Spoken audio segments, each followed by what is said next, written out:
كتعاني من نزلات البرد الحادة، كتعاني من السعال الحاد، أيضا عندك كحة مزمنة، عندك نزلات برد حادة، عندك ضيق في التنفس. ما عليك غير تاخدي هاد الوصفة دابا وتجربيها، وغادي تشوفي بأنها غادي تغنيك على الأدوية. إلا عندك حبة ديال الليمون واحدة وعندك القرنفل، استغناي على جميع الأدوية ديال نزلات البرد. اليوم غادي نشارك معكم واحد الوصفة رائعة جدا كتقضي على الكحة المزمنة والسعال الحاد، الناس اللي عندهم ضيق في التنفس. هاد الوصفه هذه طبيعيه 100%، غادي تداوميها لمده 3 ايام، غادي تهنيك من الزكام، الكحه، السعال الحاد. كيف قلت لكم، هاد الوصفه هذه يقدروا ياخذوها الوليدات الصغار وايضا حتى الناس الكبار. حبه ليمون واحده وايضا القرنفل اللي غني عن التعريف، والفوائد ديالو للجسم ديالنا كيقوي المناعه، عنده فوائد عديده جدا للجسم ديالنا، وكيهنيك من نزلات البرد الحاده. فهو شفاء طبيعي، يعني علاج طبيعي. كيشافيك من عفوا كيشافيك من هاد الحالات ديال البرد اللي ذكرناهم. فكنتمنى لي اول مره كيشوف هذا الفيديو كنتمنى تضغطوا على زر ديال الاعجاب فضلا وليس امرا، وتشاركوا الفيديو مع الكل باش تكون الفائده للجميع. ولا كنتي اول مره كتزوري هذه القناه كنتمنى تشتركي وتفعلي زر الجرس باش توصلي دائما بجديد الفيديوهات. فنبداو على بركه الله. الوصفه ديالنا الوصفه سهله وبسيطه. هنا عندي القرنفل كيف ما كتلاحظوا معايا، وعندي الليمون. غادي نجيب واحد الكوب اللي غادي نحضر فيه الوصفه ديالي كيف ما كتلاحظوا معايا. اول مكون غادي نشارك معكم الان رائع جدا في علاج نزلات البرد الحاده، ايضا كيقضي على ضيق التنفس وكيعالج لكم السعال. غادي نضيف واحد العود ديال القرفه.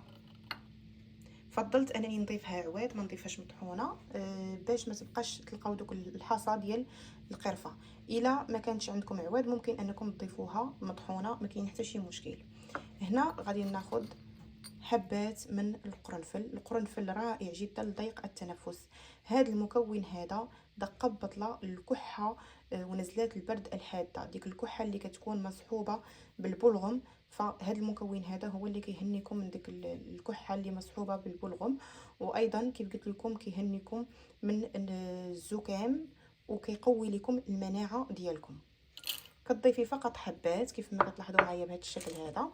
وبالنسبه لهاد الحبه ديال الليمون ما غاديش نستعملها كامله، غادي ناخذ فقط قطعه منها من بعد ما تغسلوها اكيد جيدا. وغادي نعصر فقط النصف ديالها في هذا الكوب هذا اللي عندي. كيف ما كتلاحظوا معايا الليمون غني بالفيتامين سي وكيقوي لكم المناعه ديالكم وكيعالج نزلات البرد الحاده.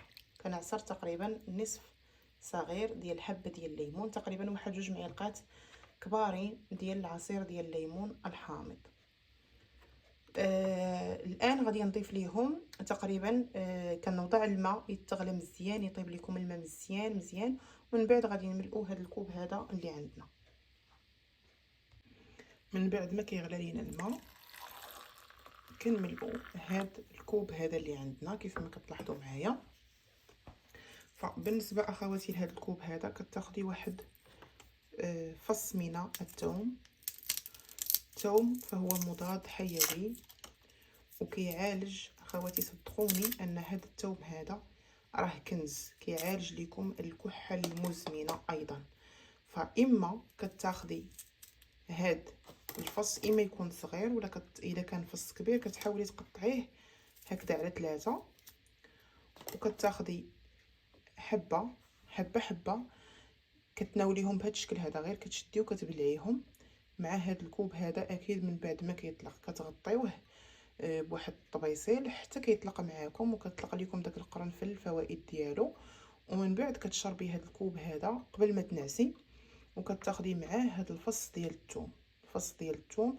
اما كتبلعيه بهذا الشكل هذا، ولا قدرتي انك تبشريها في مبشره اللي تكون رقيقه وتضيفي لها واحد المعلقه ديال العسل وتاخديها. كوني على يقين 3 ايام مع هذا المشروب هذا غادي تهني من الكحه، الزكام، ديك المرض اللي فيك كامل غادي يزول. الزكام، الكحه المزمنه، السعال الحاد، هادشي كله ما غاديش يبقى في ظرف ديال 3 ايام. هاد الوصفه هادي راه كنقولها لكم اخواتي راه مجربه ومضمونه. بالنسبه للوليدات الصغار، انا وليداتي ما بقيتش كنشري الدواء، كتشري الدواء راه ما كيدير لهم حتى شي حاجه، خصوصا الا ولفوا انهم دائما ياخذوا الدواء. الا ولفوا دائما ياخذوا الدواء ما كيبقاش يعطي فيهم بتاتا نتيجه. كندير ليهم الثومه، كنحكها لهم مزيان مزيان مع معلقه ديال العسل وكنعطيها لهم، وكنزيدهم من وراها معلقه العسل باش ما تبقاش ديك الحروره ديال الثومه. وهذا المشروب هذا الا بغيتي تحليه لوليداتك غير حليه ليهم بالعسل ولا بالسكر، المهم هو انهم يشربوه. هادو البنات 3 ايام، 3 ايام الا كان ولدك ما كينعش بالليل غادي يشرب هذا الشيء غادي ينعس ويخليك حتى انت تنعسي. خصوصا بالنسبه للوليدات الصغار ما كيخليوش الوالديهم كاع ينعسوا بالليل بالامراض بالمرض. فاذا كان ولدك ما كيخليكش تنعسي بالليل، خذي يا اختي غير هاد الوصفه وتفكريني عليها وترحمي لي الوالدين عليها. كتاخدي كيف قلت لك اما تتبلعي هاد الفص ديال الثوم بهذا الشكل هذا، ولا حكيها في حكاكه رقيقه وديري لها معلقه العسل وعطيها لوليداتك، ولا خديها انت مع هذا المشروب هذا قبل ما تنعسي. ايضا غادي نشارك معكم واحد المشروب اخر حتى هو دقه ببطله زوين، تقدروا انكم تستعملوه، ديال الزعتر. الزعتر حتى هو كتاخدي واحد الكوب، كديري واحد المعلقه صغيره ديال الزعتر بهذا الشكل هذا، وكتضيفي لها ماء اللي يكون مغلى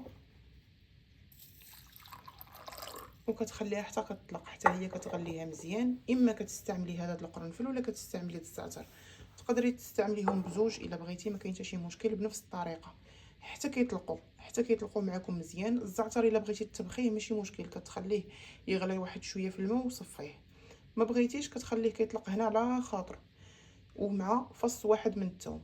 3 ايام اختي تتبعي هذه الوصفه وغادي ترحمي لي الوالدين عليها. هذه الوصفه هذه راها مجربه وكنتمنى انكم تجربوها، وكنتمنى من انكم تبعدوا من دوك الادويه، راه ما عندهم حتى شي فائده للصحه ديالكم اصلا. مع المداومه دائما كتستعملوهم ما كيبقاوش يكروا فيكم بتاتا، ما كيبقاوش يعطيو مفعول. فما كاينش محسن من الدواء الطبيعي، المكونات طبيعيه ما عندهم حتى شي ضرر، كيقويو لكم المناعه وكيعالجوكم في ظرف 3 ايام. كيف قلت لك الا كان ولدك ما كيخليكش تنعسي راه كتعطيه هذه في البلاصه ما كيبقاش يكحب وكينعس ديك الليله. فكنتمنى تجربوا الوصفه اليوم. كيف قلت لكم مده 3 ايام فقط. هذا المشروب كل ليله قبل ما ينعسوا غير مره واحده في النهار مع فص ديال الثوم محكوك، مره واحده في النهار، ما غاديش تستعمليها 3 المرات. 3 ايام مره واحده في النهار. وليدات الصغار ديروا لهم الثومه مع العسل، وهاد المشروبات هادو حليوهم ليهم بالعسل ولا بالسكر ماشي مشكل.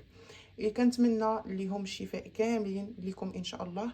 الا عجبكم الفيديو ما تنساوش ديروا لايك وتشتركوا. مرحبا بكم في القناه، والسلام عليكم حتى الفيديو المقبل ان شاء الله مع وصفه جديده.